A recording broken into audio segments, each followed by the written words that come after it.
नमस्कार। आप सुन रहे हैं द बॉलीवुड रेडियो और मैं हूं आपके साथ आकाश। दोस्तों, आज के इस पॉडकास्ट में किस्सा राजेश खन्ना के उन दिनों का जब उनका करियर बुलंदियों पर था। अपनी हर एक फिल्म के उससे पहले वाली फिल्मों से अधिक सफल होने के चलते राजेश खन्ना को यकीन होने लगा था कि वो एक तरह से अब बादशाह हैं। लेकिन अंदर कहीं गहरे में वो जानते थे कि जो भी हुआ था उसमें अनदेखे अनजाने तत्वों का बहुत हाथ था। और शायद इसी एहसास ने उन्हें सीधे राजेंद्र कुमार का बंगला डिंपल खरीदने के लिए उकसाया। जब जुबली कुमार ने उसे बेचने के लिए पेश किया तो राजेश खन्ना ने मन बनाया कि अब इस बंगले को मैं खरीदूंगा। बंगले का नाम था डिंपल। डिंपल राजेंद्र कुमार ने अपनी बेटी के नाम पर रखा था। राजेंद्र कुमार बंटवारे के बाद बंबई आए और इस शहर में एक घर खरीदने का उनका सपना था।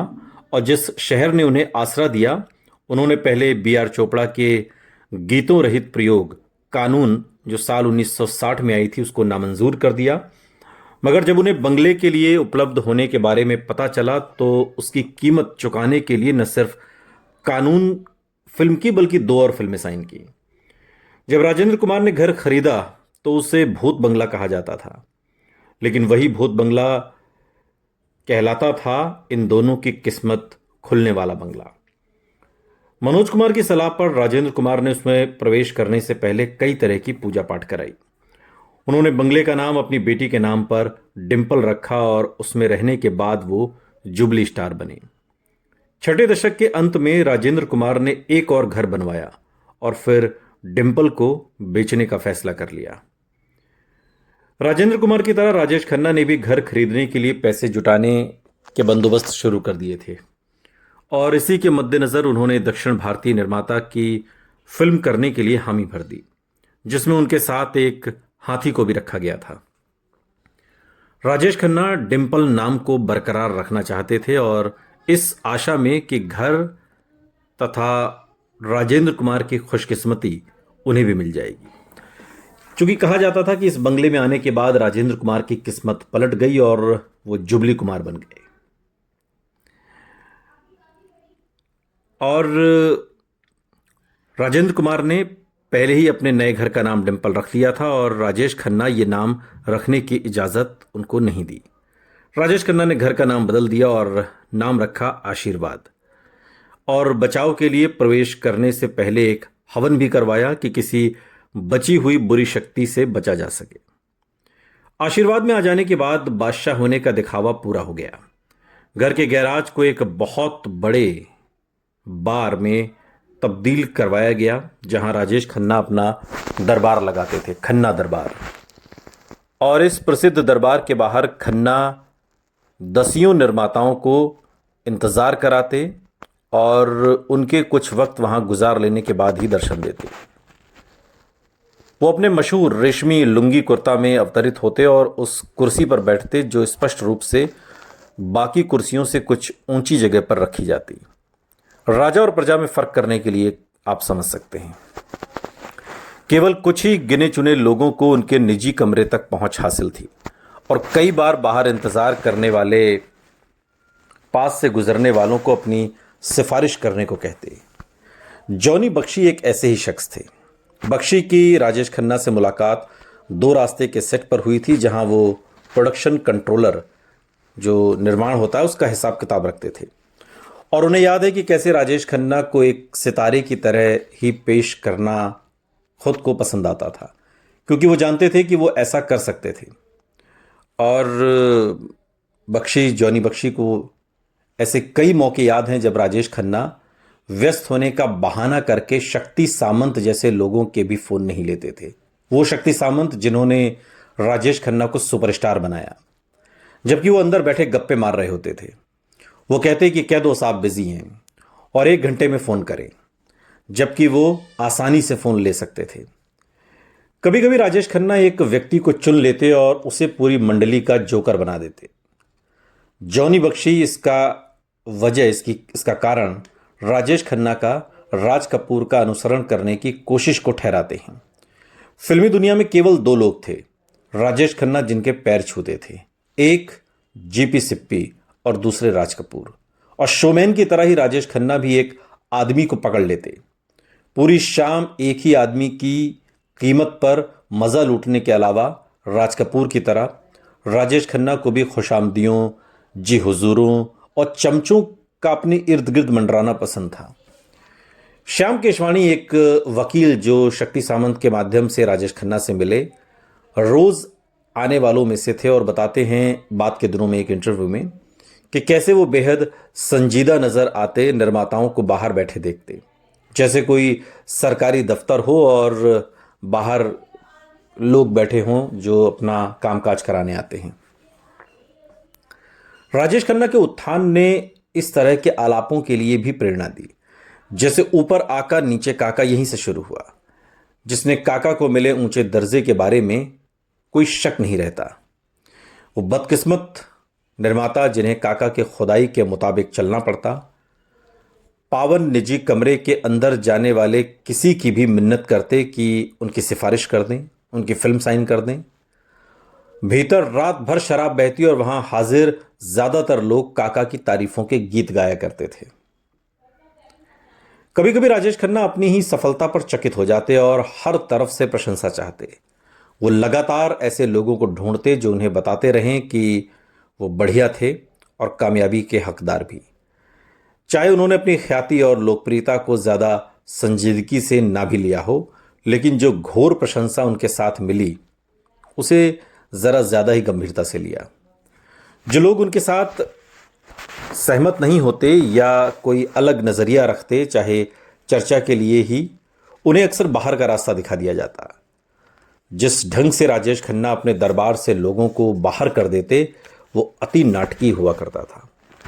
जो बात उन्हें पसंद नहीं आती उसे आंकते और ऐलान कर देते कि आपको हमारा दरबार छोड़ना पड़ेगा, और छोड़ना पड़ता था। हर रात यही कहानी चलती और आने वाली हर सुबह सूरज चढ़ने के काफी देर बाद शुरू होती। 1990 में दिए अपने एक इंटरव्यू में राजेश खन्ना ने खुद बताया कि कैसे वक्त पर सेट पर पहुंचना एक दुश्वार काम था। यकीन करना मुश्किल है, लेकिन राजेश खन्ना राज जो पहली फिल्म थी उसकी शूटिंग के सेट पर भी पहले ही दिन देर से पहुंचे थे। अब जबकि वो क्षितिज पर सबसे चमकता सितारा थे, उनसे वक्त की पाबंदी की उम्मीद करना ही बेतुका होता। केतन आनंद का मानना है कि हालांकि राजेश खन्ना ने कभी उनके पिता चेतन आनंद को आखिरी खत की शूटिंग के दौरान परेशान नहीं किया, फिर भी राजेश खन्ना के देर से आने के बारे में काफी कुछ कहा जाता है। और उनका कहना है कि कुछ सितारों को छोड़कर कोई भी वक्त पर नहीं आता था, खासकर अगर सुबह 9 बजे की पारी हो, और शायद राजेश खन्ना को उनके बदनाम रात भर की रंगरलियों के कारण चुना जाता था। आशिम सामंत जो शक्ति सामंता के बेटे हैं, उनको अपने पिता या किसी वरिष्ठ निर्माता का दरबार का हिस्सा बनना भी याद नहीं। वो कहते हैं वो तो कभी नहीं बने। जो भी था, राजेश खन्ना की शोहरत की तरह उनके शराब पीने की कहानियों ने भी बदनामी बटोरी। हालांकि राजेश खन्ना की हरकतों का कोई बुरा नहीं मानता था, जब तक वो बॉक्स ऑफिस पर हिट फिल्में देते रहे। वो जितना देर से चाहते आ सकते थे, लेकिन एक बार कैमरे के सामने आ जाते तो सब ठीक हो जाता। वो कभी निर्माताओं के बीच भेदभाव नहीं करते, चाहे कोई भी बैनर रहा हो, और सभी से एक जैसा बर्ताव करते। कई बार वो बकाया रकम भी छोड़ देते थे ताकि निर्माता अपनी फिल्म को रिलीज कर सके। ये दरिया दिल राजेश खन्ना दिखाते थे। अगर आशीर्वाद की हदों के अंदर की गतिविधियां किसी राजा के होने का आभास देती तो घर के सामने कार्टर रोड पर जमा प्रशंसकों की भीड़ की कतार राजा के होने को सिद्ध करती थी। खून में लिखी गई चाहने वालों की चिट्ठियां, राजेश खन्ना की तस्वीरों और इश्तहारों में उनके होंठों पर चिपकाए गए च्युइंगम, लड़कियों का राजेश खन्ना की तस्वीर से शादी कर लेना और लड़कियों का उनकी सफ़ेद कार को लाल लिपस्टिक से रंग देना उस अत्यधिक प्रशंसा को दर्शाता है जिसका आनंद उन्होंने उठाया। दूसरी तरफ मर्द उनकी तरह बनना चाहते थे और उनके मशहूर गुरु कुर्ता पहनने शुरू कर दिए, जिन्हें राजेश खन्ना ने लोकप्रिय बना दिया था।